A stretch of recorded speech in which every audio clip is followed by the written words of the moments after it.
Schneider with the Alpha Center for Divorce Mediation in Doylestown. And today we're talking about a very important subject to anyone going through the divorce mediation process, which is child support. And it's hard to separate it out from many other aspects of a divorce mediation, but today we're going to try and focus on child support and why it's so important with all of the online calculators that are out there and folks thinking they can kind of do this themselves, Debbie. They easily can come to a number that may be completely unrealistic or just unreliable. So if you could talk a little bit about how does Alpha, how do you as the divorce mediator kind of work with that? Well, it's great to see you, Frida. Good to see you. Thank you for this interview today.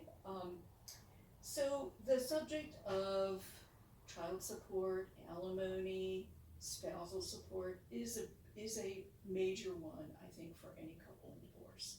If they have children, certainly child support is a major issue, and it creates a mandatory responsibility for both people to support their children. So the state of Pennsylvania has promulgated a system. Most people, I think, have heard of that system. It's called the Child Support Guidelines, and it contains a basic calculation that starts with income. It's income driven, and that calculation creates a guideline amount of child support. Then it also calculates a guideline amount of alimony and or spousal support. And for many couples, this is a relatively straightforward type of thing.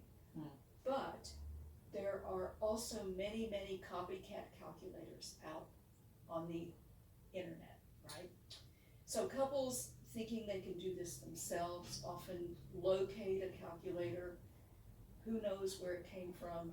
Who knows who created it? Who knows how reliable it is?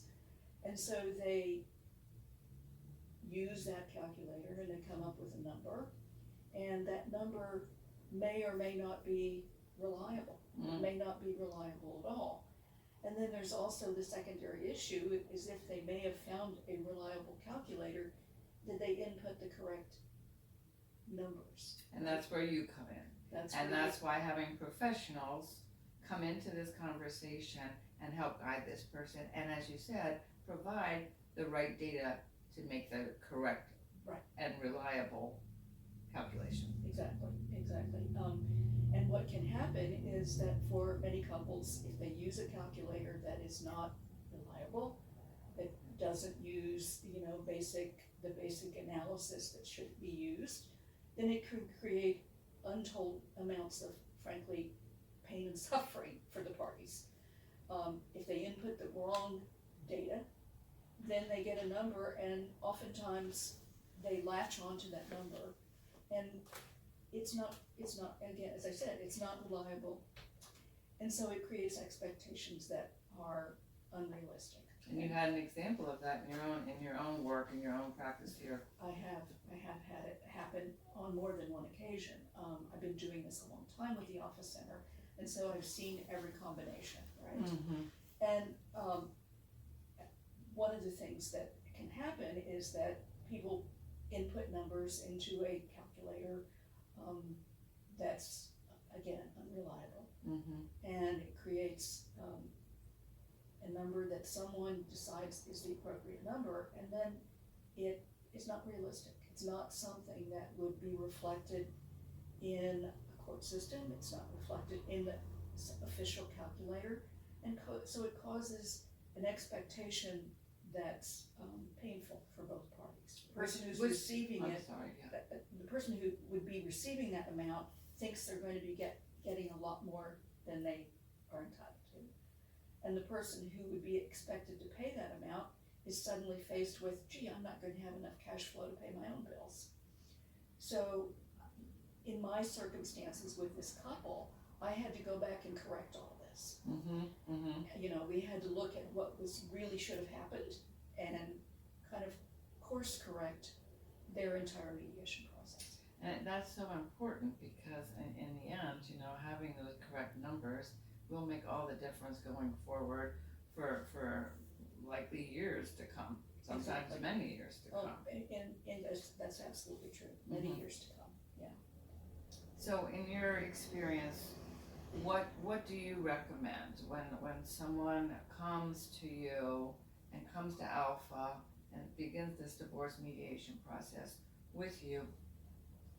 What do you tell them when you're about child support, alimony, spousal support? Well, I explain it much the same way I just spoke about it, which is that I describe the official calculator, and I tell them that that's what all the courts use. So we use the calculator that's used in all the counties around Philadelphia area. We use the official calculator. And I'm going to input the correct information. We're going to talk about their incomes, and then we're going to speak about all the ancillary issues. So aside from the basic calculator that's promulgated by the state, there's all these extra issues, right, for many couples. So that needs to be inputted as well, and that needs to be explained in detail to the parties so they understand what I'm talking about. There can be special exceptions, as you know, not every case by any means is the same. Exactly. There can be children with all kinds of maybe special interests or needs and so on. So how does that factor in? That factors in an important way because, again, the official calculator provides for all those other extra issues. So for instance, if a couple have minor children, but one or both parties are over the age of 65, then that child is going to be entitled to receive special Social Security payments, right? So that needs to be inputted correctly. If there's a child with special needs, they may be receiving an entitlement because of their special needs. That needs to be inputted correctly. So again, just to reinforce that the data that you enter into a reliable calculator needs to be entered correctly. And there's no online calculator that you just randomly find, as you said, very who knows where from the data or the information came from, that they cannot accept and understand that kind of data. I never recommend people do that. Okay. I never recommend people do that because it's just not, it's counterproductive. We want them to receive the correct information from one of our attorney mediators and then move forward with the calculation and the information they need for their divorce to be successful. We want both parties to move forward in their lives and be content as much as possible with the results of their mediated divorce with the Alpha Center. Exactly. Well, thank you so much for your time today. It's really been helpful, I think, to folks, looking to understand this part of the process. Thank you. Thank you, Frida.